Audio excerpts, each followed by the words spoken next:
ನಮಸ್ಕಾರ ವೀಕ್ಷಕರೇ. ಕಟ್ಟುನಿಟ್ಟಿನ ಆಡಳಿತದ ಮೂಲಕ ಇಡೀ ಭಾರತಕ್ಕೆ ಮಾದರಿಯಾಗ್ತಾ ಇರೋ ಉತ್ತರ ಪ್ರದೇಶ ಸಿಎಂ ಯೋಗಿ ಆದಿತ್ಯನಾಥ್ಗೆ ದೊಡ್ಡ ಗುಡ್ ನ್ಯೂಸ್ ಒಂದು ಸಿಗ್ತಾ ಇದೆ.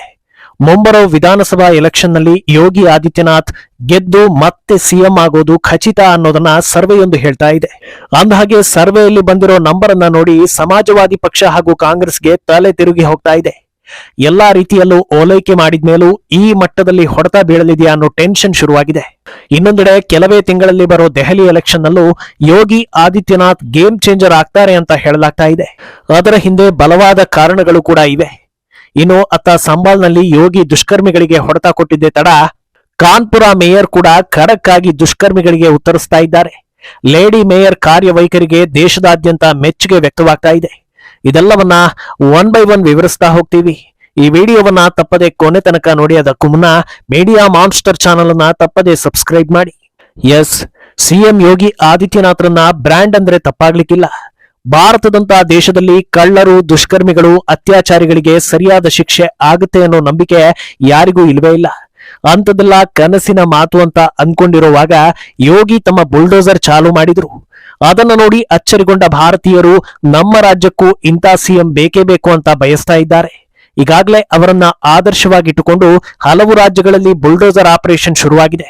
ಊರಲ್ಲಿರೋ ಕಳ್ಳ ಕಿರಾತಕರ ಮಧ್ಯೆ ಒಬ್ಬ ಒಳ್ಳೆಯವನು ಇದ್ರೆ ಆತನನ್ನ ನೆಮ್ಮದಿಯಾಗಿ ಇರೋದಕ್ಕೆ ಬಿಡ್ತಾರ? ಚಾನ್ಸೇ ಇಲ್ಲ ಅನ್ನೋ ಹಾಗೆ ಮುಂದಿನ ಎಲೆಕ್ಷನ್ ನಲ್ಲಿ ಅವರನ್ನ ಅಧಿಕಾರದಿಂದ ಕೆಳಗೆ ಇಳಿಸಲೇಬೇಕು ಅಂತ ಅದೆಷ್ಟೋ ರಣತಂತ್ರಗಳು ನಡೀತಾನೆ ಇವೆ. ಆದರೆ ಸದ್ಯ ಬಂದಿರೋ ಸರ್ವೆ ಪ್ರಕಾರ ಮುಂದಿನ ಸಿಎಂ ಕೂಡ ಯೋಗಿ ಆದಿತ್ಯನಾಥ್ ಅನ್ನೋದು ಫಿಕ್ಸ್ ಆಗಿದೆ. ಖಾಸಗಿ ಮಾಧ್ಯಮವೊಂದು ನಡೆಸಿರೋ ಸರ್ವೆ ಪ್ರಕಾರ ಮುಂದಿನ ಬಾರಿಯೂ ಉತ್ತರ ಪ್ರದೇಶಕ್ಕೆ ಯೋಗಿ ಆದಿತ್ಯನಾಥ್ ಸಿಎಂ ಅನ್ನೋ ರಿಪೋರ್ಟ್ ಬಂದಿದೆ. ಸದ್ಯದ ಟ್ರೆಂಡ್ ಪ್ರಕಾರ ಈಗ ಎಲೆಕ್ಷನ್ ನಡೆದ್ರೆ ಯಾರ್ಯಾರಿಗೆ ಎಷ್ಟೆಷ್ಟು ಸೀಟ್ ಬರಬಹುದು ಅನ್ನೋ ಲೆಕ್ಕವನ್ನು ಕೂಡ ಈ ಸರ್ವೆಯಲ್ಲಿ ಬಿಚ್ಚಿಡಲಾಗಿದೆ. 403 ವಿಧಾನಸಭಾ ಸೀಟ್ಗಳಿರೋ ಉತ್ತರ ಪ್ರದೇಶದಲ್ಲಿ ಸದ್ಯ ಎಲೆಕ್ಷನ್ ನಡೀತು ಅಂದ್ರೆ ಬಿಜೆಪಿ ಅಥವಾ ಎನ್ಡಿಎ 257ರಿಂದ 263 ಸೀಟ್ಗಳನ್ನ ಗೆಲ್ಲಲಿದೆ.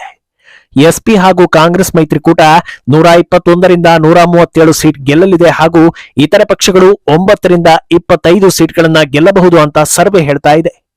ಉತ್ತರ ಪ್ರದೇಶದಲ್ಲಿ ಅಧಿಕಾರ ಹಿಡಿಯೋದಕ್ಕೆ ಬೇಕಿರೋದು 202 ಸೀಟ್ಗಳು. ಈ ಆಯಾಮದಲ್ಲಿ ನೋಡಿದ್ರೆ ಬಿಜೆಪಿ ತುಂಬಾನೇ ಮುಂದಿದೆ ಹಾಗೂ ಉಳಿದ ಪಕ್ಷಗಳು ಮೈತ್ರಿ ಮಾಡಿದ ಬಳಿಕವೂ ತುಂಬಾನೇ ಹಿಂದಿವೆ. ಇದೇ ಟ್ರೆಂಡ್ ಮುಂದುವರೆದ್ರೆ 3ನೇ ಬಾರಿ ಯೋಗಿ ಸಿಎಂ ಆಗೋದನ್ನ ತಪ್ಪಿಸೋದಕ್ಕೆ ಯಾರಿಂದಲೂ ಸಾಧ್ಯವಿಲ್ಲ ಎನ್ನಲಾಗ್ತಾ ಇದೆ. ಅಂದಹಾಗೆ ಈ ಸರ್ವೆಯನ್ನ ಕೇವಲ ಒಂದು ಬಾರಿ ಮಾಡಿಲ್ಲ. ಉತ್ತರ ಪ್ರದೇಶದಲ್ಲಿ ಪ್ರಾಂತ್ಯವಾರು ವಿಭಜನೆ ಮಾಡಿಕೊಂಡು ಒಂದೊಂದು ಪ್ರಾಂತ್ಯದಲ್ಲೂ ಯಾವ ಟ್ರೆಂಡ್ ಇದೆ ಅನ್ನೋದನ್ನ ನೋಡಿಕೊಂಡು ಅಂತಿಮವಾಗಿ ಈ ನಂಬರ್ ಅನ್ನ ನೀಡಲಾಗಿದೆ. ಕೆಲವು ಪ್ರಾಂತ್ಯಗಳಲ್ಲಿ ಎಸ್ಪಿ ಹಾಗೂ ಕಾಂಗ್ರೆಸ್ ಮುನ್ನಡೆ ಸಾಧಿಸಿದರೆ ಬಾಕಿ ಎಲ್ಲಾ ಪ್ರಾಂತ್ಯಗಳಲ್ಲೂ ಯೋಗಿ ಆದಿತ್ಯನಾಥ್ರದ್ದೇ ಹವಾ ಇದೆ. ಇದೇ ಹೊತ್ತಲ್ಲಿ ಯುಪಿಯಲ್ಲಿ ಯಾರು ಪಾಪ್ಯುಲರ್ ಸಿಎಂ ಅನ್ನೋ ಬಗ್ಗೆಯೂ ಸರ್ವೆ ನಡೆದಿದ್ದು ಬರೋಬ್ಬರಿ 47% ಜನರು ಯೋಗಿ ಆದಿತ್ಯನಾಥ್ಗೆ ಜೈ ಎಂದಿದ್ದಾರೆ. 33% ಜನರು ಅಖಿಲೇಶ್ ಯಾದವ್ಗೆ ಜೈ ಎಂದಿದ್ದಾರೆ. 13% ಜನರು ಬಿಎಸ್ಪಿ ಮುಖ್ಯಸ್ಥೆ ಮಾಯಾವತಿ ಅವರ ಮೇಲೆ ಭರವಸೆಯನ್ನ ಹೊಂದಿದ್ದಾರೆ. ಸಾಧಾರಣವಾಗಿ ಒಂದು ಅವಧಿ ಪೂರ್ಣಾಧಿಕಾರ ನಡೆಸ್ತಾ ಇದ್ದ ಹಾಗೆ ಆಡಳಿತ ವಿರೋಧಿ ಅಲೆ ಏಳೋದು ಸರ್ವೇ ಸಾಮಾನ್ಯ. ಕಳೆದ ವಿಧಾನಸಭಾ ಚುನಾವಣೆಯಲ್ಲಿ ಅದರ ಹಿಂದಿನ ಎಲೆಕ್ಷನ್ಗೆ ಕಂಪೇರ್ ಮಾಡಿದ್ರೆ ಬಿಜೆಪಿಗೆ ಸ್ವಲ್ಪ ಹಿನ್ನಡೆ ಆಗಿತ್ತು. ಆದ್ರೂ ಸರ್ಕಾರ ಯೋಗಿಯದ್ದೇ ಆಗಿತ್ತು. ಈಗ ಸತತ 3ನೇ ಬಾರಿ ಅಂದ್ರೆ ಆಡಳಿತ ವಿರೋಧಿ ಅಲೆಗಿಂತ ಹೆಚ್ಚಾಗಿ ನಂಬಿಕೆ ಗಟ್ಟಿಯಾಗಿದೆ ಅಂತ ವ್ಯಾಖ್ಯಾನಿಸಲಾಗ್ತಾ ಇದೆ. ಅಂದಹಾಗೆ ಇಲ್ಲಿ ಗಮನಿಸಬೇಕಾದ ಇನ್ನೊಂದಷ್ಟು ಅಂಶಗಳಿವೆ. ಅದೇನೆಂದ್ರೆ 2024ರ ಲೋಕಸಭಾ ಚುನಾವಣೆಯಲ್ಲಿ ಉತ್ತರ ಪ್ರದೇಶದಲ್ಲಿ ಮೇಲುಗೈ ಸಾಧಿಸಿದ್ದು ಸಮಾಜವಾದಿ ಪಕ್ಷ. ಅಯೋಧ್ಯ ರಾಮ ಮಂದಿರ ಇರೋ ಕ್ಷೇತ್ರವು ಎಸ್ಪಿ ಪಾಲಾದಾಗ ಇನ್ನೇನು ಬಿಜೆಪಿ ಕತೆ ಮುಗೀತು, ಎಲ್ಲವೂ ಬದಲಾಗುತ್ತೆ ಅನ್ನೋ ವ್ಯಾಖ್ಯಾನಗಳು ದಟ್ಟವಾಗಿದ್ವು. ಆಗ ಬಿಜೆಪಿ ಮೈತ್ರಿಕೂಟ ಸುಮಾರು 174 ವಿಧಾನಸಭಾ ಕ್ಷೇತ್ರಗಳಲ್ಲಿ ಮುನ್ನಡೆ ಸಾಧಿಸಿದರೆ ಸಮಾಜವಾದಿ ಹಾಗೂ ಕಾಂಗ್ರೆಸ್ ಬರೋಬ್ಬರಿ 224 ವಿಧಾನಸಭಾ ಕ್ಷೇತ್ರಗಳಲ್ಲಿ ಮೇಲುಗೈಯನ್ನ ಸಾಧಿಸಿತ್ತು. ಆದ್ರೆ ಕೆಲವೇ ತಿಂಗಳಲ್ಲಿ ಎಲ್ಲವೂ ಬದಲಾಗಿದೆ.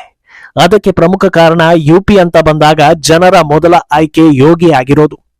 ಎಂಪಿ ಎಲೆಕ್ಷನ್ ನಲ್ಲಿ ಹಿನ್ನಡೆ ಆಗೋದಕ್ಕೆ ಹಲವು ಕಾರಣಗಳಿದ್ರು ರಾಜ್ಯ ಅಂತ ಬಂದಾಗ ನಮಗೆ ಯೋಗಿಯೇ ಬೇಕು ಅನ್ನೋ ಜನರ ಸಂಖ್ಯೆ ದೊಡ್ಡ ಮಟ್ಟದಲ್ಲಿ ಇರೋದೇ ಯೋಗಿಗೆ ಪ್ಲಸ್ ಪಾಯಿಂಟ್ ಆಗ್ತಾ ಇದೆ. ಇನ್ನು ಲೋಕಸಭಾ ರಿಸಲ್ಟ್ ನಿಂದ ವಿಪಕ್ಷಗಳು ಕಂಡುಕೊಂಡ ಕನ್ಕ್ಲೂಷನ್ ಏನಂದ್ರೆ ಓಲೈಕೆ ಸಮುದಾಯವನ್ನ ಗಟ್ಟಿಯಾಗಿ ಉಳಿಸ್ಕೊಂಡ್ರೆ ಸಾಕು, ಹಿಂದೂಗಳು ಕೇಳದೇ ಇದ್ರೂ ವೋಟ್ ಹಾಕ್ತಾರೆ ಅನ್ನೋದು. ಆದ್ರೆ ಈ ಸರ್ವೆ ಹಾಗೂ ಪ್ರಸ್ತುತ ಬೆಳವಣಿಗೆಗಳನ್ನ ನೋಡ್ತಾ ಇದ್ರೆ ಅದೇ ಸಮಾಜವಾದಿ ಪಕ್ಷಕ್ಕೆ ಬ್ಯಾಕ್ ಫೈರ್ ಆಗ್ತಾ ಇದೆ ಅನ್ನೋದು. ಒಬ್ಬ ಕ್ರಿಮಿನಲ್ ರಾಜಕಾರಣಿ ಮೃತಪಟ್ರೆ ಆತ ಓಲೈಕೆ ಸಮುದಾಯ ಅನ್ನೋ ಕಾರಣಕ್ಕೆ ಅಖಿಲೇಶ್ ಆತನ ಪರ ಮಾತಾಡ್ತಾರೆ. ದೇವಸ್ಥಾನಗಳ ಸರ್ವೆ ಅಂತ ಬಂದಾಗ ವೋಟ್ ಬ್ಯಾಂಕ್ ಬೆನ್ನಿಗೆ ನಿಂತು ಗಲಭೆಯನ್ನ ಮಾಡಿಸ್ತಾರೆ. ಈಗಲೂ ಕೂಡ ಅವಕಾಶ ಸಿಕ್ಕಾಗ್ಲೆಲ್ಲ ಎಸ್ಪಿ ನಾಯಕರು ಓಲೈಕೆ ಮಾಡೋದನ್ನ ನಿಲ್ಲಿಸ್ತಾನೇ ಇಲ್ಲ. ಸಮಾಜವಾದಿ ಪಕ್ಷದ ನಾಯಕ ಸುರೇಶ್ ಯಾದವ್ ಬಿಜೆಪಿಯನ್ನ ಹಿಂದೂ ಉಗ್ರ ಸಂಘಟನೆ ಅಂತ ಹೇಳಿ ವಿವಾದವನ್ನ ಸೃಷ್ಟಿಸಿದ್ದಾರೆ. ಇದು ಓಲೈಕೆಯ ಪರಮಾವಧಿ ಅನ್ನೋದು ಕಣ್ಣಿಗೆ ಕಾಣಿಸೋ ಹಾಗಿದೆ. ಆದ್ರೂ ಕೂಡ ಅದೇ ಕೆಲಸವನ್ನ ಮುಂದುವರಿಸ್ತಾ ಇದ್ದಾರೆ. ಇಂಥ ನಡೆಗಳಿಂದಲೇ ಮೊನ್ನೆ ಬೈ ಎಲೆಕ್ಷನ್ ನಲ್ಲಿ ಹಿನ್ನಡೆ ಆಗಿದ್ದು ಮುಂದಿನ ಎಲೆಕ್ಷನ್ ನಲ್ಲೂ ಹಿನ್ನಡೆ ಆಗುತ್ತೆ ಅಂತ ಜನರು ಮಾತಾಡ್ಕೊಳ್ತಾ ಇದ್ದಾರೆ. ಇನ್ನು ಯುಪಿಯಲ್ಲಿ ಮಾತ್ರವಲ್ಲದೆ ದೆಹಲಿಯಲ್ಲೂ ಈ ಬಾರಿ ವರ್ಕ್ ಆಗೋದು ಯೋಗಿ ಫ್ಯಾಕ್ಟರ್ ಅನ್ನೋ ಮಾಹಿತಿಗಳು ರಿವೀಲ್ ಆಗ್ತಾ ಇವೆ. ಈ ಬಾರಿ ದೆಹಲಿಯನ್ನ ಬಿಜೆಪಿ ಗೆಲ್ಲಬೇಕು ಅಂದ್ರೆ ನಿಖರವಾಗಿ ಒಂದು ವರ್ಗದ ಮತದಾರರನ್ನ ಹಿಡಿದಿಟ್ಕೊಳ್ಬೇಕು. ಅದ್ಯಾರು ಅಂದ್ರೆ ಲೋಕಸಭೆಯಲ್ಲಿ ಬಿಜೆಪಿಯನ್ನ ಬೆಂಬಲಿಸೋ ಹಾಗೂ ವಿಧಾನಸಭೆಯಲ್ಲಿ ಆಮ್ ಆದ್ಮಿ ಪಾರ್ಟಿಗೆ ವೋಟ್ ಹಾಕುವವರೇ ದೆಹಲಿಯಲ್ಲಿ ನಿರ್ಣಾಯಕ ಅನ್ನೋದು ಗೊತ್ತಾಗಿದೆ. ದೆಹಲಿಯ ಪೂರ್ವಾಂಚಲ ಭಾಗದ ಮತದಾರರೇ ಈ ರೀತಿ ನಿರ್ಧಾರಗಳನ್ನ ತೆಗೆದುಕೊಳ್ಳೋದು ಅನ್ನೋದು ಕೂಡ ರಿವೀಲ್ ಆಗಿದೆ. ಪೂರ್ವಾಂಚಲದಲ್ಲಿ ಯೋಗಿ ಗಾಢವಾದ ಪ್ರಭಾವವನ್ನ ಹೊಂದಿದ್ದಾರೆ. ಆದ್ರಿಂದ ಈ ಬಾರಿ ಪೂರ್ವಾಂಚಲದಲ್ಲಿ ಯೋಗಿ ಕಾಲಿಟ್ಟು ಪ್ರಚಾರ ನಡೆಸಿದ್ರೆ ದೊಡ್ಡ ಮಟ್ಟದಲ್ಲಿ ವೋಟ್ಗಳು ಬಿಜೆಪಿಗೆ ಬರೋದು ಗ್ಯಾರಂಟಿ ಎನ್ನಲಾಗ್ತಾ ಇದೆ. ಈ ನಿಟ್ಟಿನಲ್ಲಿ ಯೋಗಿಯನ್ನ ದೆಹಲಿ ಪ್ರಚಾರಕ್ಕೆ ಕರೆತರೋ ಬಗ್ಗೆ ದೊಡ್ಡ ಮಟ್ಟದಲ್ಲಿ ಪ್ಲಾನ್ಗಳು ನಡೀತಾ ಇವೆ. ಯೋಗಿ ಮ್ಯಾಜಿಕ್ ಹೇಗಿರಲಿದೆ ಅನ್ನೋದನ್ನ ನೋಡೋದಕ್ಕೆ ಜನರು ಕಾಯ್ತಾ ಇದ್ದಾರೆ. ಏನೂ ನಿರೀಕ್ಷೆ ಇಲ್ಲದ ಹರಿಯಾಣದಲ್ಲಿ ಬಿಜೆಪಿ ಗೆಲ್ಲೋದಕ್ಕೆ ಕಾರಣವೇ ಸಿಎಂ ಯೋಗಿ ಆದಿತ್ಯನಾಥ್. ಬಾಂಗ್ಲಾ ಉದಾಹರಣೆ ಬಟೆಂಗೆ ತೋ ಕಟೆಂಗೆ ಅನ್ನೋ ಮೊನಚಾದ ಎಚ್ಚರಿಕೆ ಇದು ಇಲ್ಲದೆ ಹೋಗಿದ್ದಿದ್ರೆ ಇಂದು ಹರಿಯಾಣ ಸರ್ಕಾರವೂ ಇರ್ತಾ ಇರಲಿಲ್ಲ. ರೈತರ ಹೆಸರಲ್ಲಿ ಗಲಭೆ ಎಬ್ಬಿಸಿ ಬರುವವರು ದೆಹಲಿ ತಲುಪಿ ವಿಶ್ವ ಮಟ್ಟದಲ್ಲಿ ಭಾರತದ ಮರ್ಯಾದೆಯನ್ನ ಕಳೆಯೋದನ್ನ ತಪ್ಪಿಸೋದಕ್ಕೂ ಸಾಧ್ಯವಾಗ್ತಾ ಇರಲಿಲ್ಲ. ಈಗ ದೆಹಲಿಯಲ್ಲಿ ಕಮಲ ಅರಳಬೇಕು ಅಂದ್ರೆ ಯೋಗಿ ಆದಿತ್ಯನಾಥ್ರ ಹರಿತವಾದ ಮಾತುಗಳು, ಹಿಂದುತ್ವದ ಎಚ್ಚರಿಕೆ ಇರಲೇಬೇಕು ಅನ್ನೋ ಲೆಕ್ಕಾಚಾರಗಳು ನಡೆದಿವೆ. ಅಲ್ಲದೆ ಯೋಗಿ ಕೇವಲ ಹೇಳಿಕೆಗಳಿಂದ ಗಮನ ಸೆಳೆಯೋದಿಲ್ಲ. ಬಿಜೆಪಿ ಯೋಜನೆಗಳನ್ನ ಪರಿಣಾಮಕಾರಿಯಾಗಿ ಜನರಿಗೆ ಮನವರಿಕೆ ಮಾಡುವಲ್ಲೂ ಪ್ರಮುಖ ಪಾತ್ರವನ್ನ ವಹಿಸ್ತಾರೆ. ಆದ್ರಿಂದಲೇ ದೆಹಲಿಗೆ ಯೋಗಿ ಸ್ಟಾರ್ ಕ್ಯಾಂಪೇನರ್ ಆಗೋದು ಅನಿವಾರ್ಯವಾಗಿದೆ. ಈಗಾಗಲೇ ದೆಹಲಿಯಲ್ಲಿ ಕೇಜ್ರಿವಾಲ್ ಸರ್ಕಾರ ಕಳಪೆ ನೀರನ್ನ ಕುಡಿಯೋದಕ್ಕೆ ಸಪ್ಲೈ ಮಾಡ್ತಾ ಇದೆ. ಇದರಿಂದ ಜನರು ರೊಚ್ಚಿಗೆದ್ದಿದ್ದಾರೆ. ಇದೆಲ್ಲವನ್ನ ಸರಿಯಾಗಿ ಅಸ್ತ್ರ ಮಾಡ್ಕೊಂಡ್ರೆ ಬಿಜೆಪಿ ಗೆಲುವು ಪಕ್ಕ ಎನ್ನಲಾಗ್ತಾ ಇದೆ. ಒಂದು ಕಡೆ ಯೋಗಿ ಆಡಳಿತ ದೇಶದ ಪ್ರತಿ ರಾಜ್ಯಗಳಿಗೆ ಮಾದರಿ ಆಗ್ತಾ ಇದ್ರೆ ಅವರ ಆಡಳಿತದಲ್ಲಿರೋ ಅಧಿಕಾರಿಗಳು ನಾಯಕರು ಕೂಡ ಅಷ್ಟೇ ಖಡಕ್ ಆಗಿದ್ದು ಗಮನ ಸೆಳೀತಾ ಇದ್ದಾರೆ. ಸಂಬಲ್ ಗಲಭೆ ಬಳಿಕ ಯೋಗಿ ಬುಲ್ಡೋಸರ್ ಅಸ್ತ್ರವನ್ನ ಪ್ರಯೋಗ ಮಾಡಿದ್ರು. ಈ ವೇಳೆ ಮುಚ್ಚಿಟ್ಟ ಹಾಗೂ ಪ್ರಪಂಚಕ್ಕೆ ತಿಳಿಯದ ಅದೆಷ್ಟೋ ದೇವಸ್ಥಾನಗಳು ಪತ್ತೆಯಾದವು ಅನ್ನೋದನ್ನ ಹಿಂದಿನ ಎಪಿಸೋಡ್ನಲ್ಲಿ ತಿಳಿಸಿದ್ವಿ. ಈಗ ಸತ್ಯವನ್ನ ಹೊರತೆಗೆಯೋ ಕಾರ್ಯ ಭರದಿಂದ ಸಾಗಿದ್ದು ಕಾನ್ಪುರ ಮೇಯರ್ ಸುನಾಮಿ ಎಬ್ಬಿಸ್ತಾ ಇದ್ದಾರೆ. ಮೇಯರ್ ಪರಿಮಳಾ ಪಾಂಡೆ ಪೊಲೀಸ್ ಪಡೆಗಳ ಜೊತೆಗೆ ಅಲ್ಪಸಂಖ್ಯಾತರ ಏರಿಯಾಗಳಿಗೆ ಎಂಟ್ರಿ ಕೊಟ್ಟಿದ್ದು ಮುಚ್ಚಲ್ಪಟ್ಟಿದ್ದ ಬರೋಬ್ಬರಿ 125 ದೇವಸ್ಥಾನಗಳನ್ನ ರೀಓಪನ್ ಮಾಡಿಸಿದ್ದಾರೆ. ಈ ದೇವಸ್ಥಾನಗಳನ್ನ ಕಬ್ಜಾ ಮಾಡಿ ಒಳಗಡೆ ಬಿರಿಯಾನಿ ಮಾಡ್ತಾ ಇದ್ರು ಅನ್ನೋದು ಬೆಳಕಿಗೆ ಬಂದಿದೆ. ಎಲ್ಲವನ್ನ ಓಪನ್ ಮಾಡಿಸಿರೋ ಪಾಂಡೆ ಇನ್ನು ಮುಂದೆ ಪ್ರತಿನಿತ್ಯ ಇಲ್ಲಿ ಪೂಜೆ ಪುನಸ್ಕಾರ ನಡೀಬೇಕು ಅಂತ ಆದೇಶವನ್ನ ಹೊರಡಿಸಿದ್ದಾರೆ. ಮೇಯರ್ ಪರಿಮಳಾ ಪಾಂಡೆ ಕಾರ್ಯವೈಖರಿ ವಿಡಿಯೋ ಎಲ್ಲೆಡೆ ವೈರಲ್ ಆಗಿದ್ದು ಜನ ಮೆಚ್ಚುಗೆಗೆ ಕಾರಣವಾಗ್ತಾ ಇದೆ. ಒಟ್ನಲ್ಲಿ ಒಂದು ಕಡೆ ಪ್ರಧಾನಿ ಮೋದಿ ಹ್ಯಾಟ್ರಿಕ್ ಬಾರಿಸಿದ್ರೆ ಈಗ ಸಿಎಂ ಯೋಗಿ ಕೂಡ ಹ್ಯಾಟ್ರಿಕ್ ಬಾರಿಸೋದು ಬಹುತೇಕ ಪಕ್ಕ ಆಗಿದೆ. ಇನ್ನು ಎಲೆಕ್ಷನ್ಗೆ ಸಾಕಷ್ಟು ತಿಂಗಳುಗಳು ಬಾಕಿ ಇದ್ದು ಅಷ್ಟರಲ್ಲಿ ಏನೆಲ್ಲ ನಡೆಯುತ್ತೆ, ವಿಪಕ್ಷಗಳು ಹೇಗೆ ಪ್ಲಾನ್ ಮಾಡುತ್ತವೆ ಅನ್ನೋದು ಸದ್ಯದ ಕುತೂಹಲ.